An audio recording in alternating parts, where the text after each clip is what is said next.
You're here for the settings, so here they are. F8 for the aperture, 1/25th of a second for shutter speed, and ISO 400. There, done.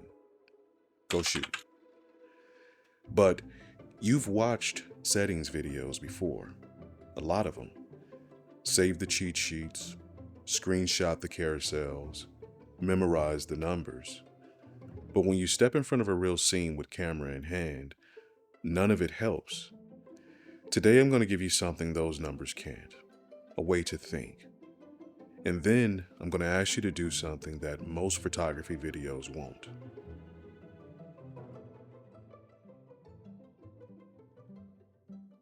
The settings I just gave you have already expired.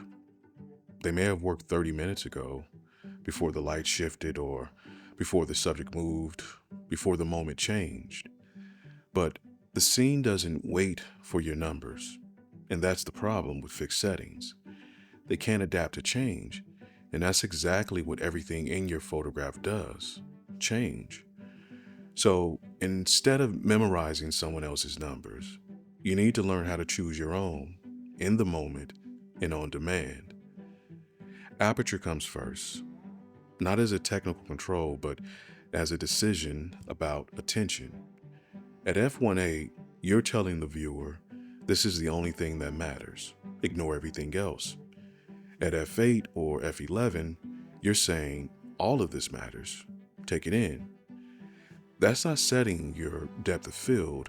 That's establishing your priority. Shutter speed is next. Not as a matter of exposure, but time. At 1,000th of a second, you're freezing a moment. One instant, final. At a 15th of a second, you're letting time stay in the frame. Motion becomes part of the image. So the question becomes stillness or movement. That's the decision. ISO is next, and it's not creative. ISO supports the decisions you already made. Once aperture and shutter speed are set with intent, ISO fills the gap. It gets you the exposure. That's it. No need to give it more weight than it deserves. Metering. Evaluative works until it doesn't. When the scene breaks it with backlight or high contrast or isolated light, switch the spot. Meter for what matters. And what matters should already be clear. Your aperture decision already defined it. And lastly is focus. Single point for still subjects, continuous for movement. But here's the thing. Your focus goes exactly where your attention decision went. If you said this is what matters, your focus needs to prove it. These aren't separate controls. They're a system. Aperture defines priority. Shutter defines time. ISO supports both. Metering protects what matters. Focus confirms it. Now you're not guessing. You're responding to what's in front of you. And that means you can walk into any scene and build a correct exposure on demand. Pause the video, take your camera and shoot 5 to 10 photographs using what I just gave you. Then come back.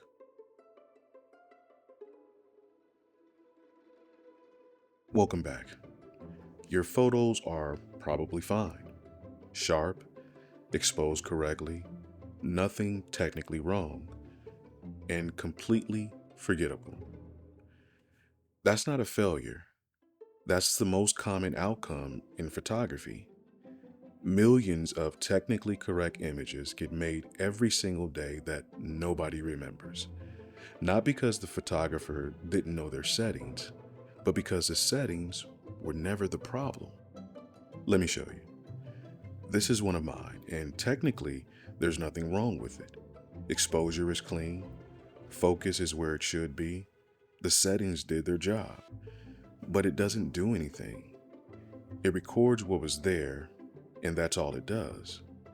This is also mine, and you can feel the difference before I say a word. The settings between those two images aren't dramatically different, but something is. The way the light is used, what's included, what's not, where your eyes go, and how it feels when it gets there.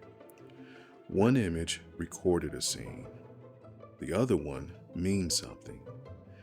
Nothing about the settings explains that difference. So what does? What I gave you in this video works. You'll use it every time you shoot, and it's better than any cheat sheet you've ever saved. But it's incomplete, because knowing how to choose your settings is only half of it. The other half is knowing why, and that starts with one question. Ask before you ever touch a dial. What do I want the viewer to feel? The real divide in photography isn't beginner versus advanced. It's not gear, it's not experience. It's between photographers who record what they see and photographers who decide what they want to say. So, go shoot again. Same logic, but this time, make the decision first. See what changes, because what your work has been missing was never a setting, it was a reason.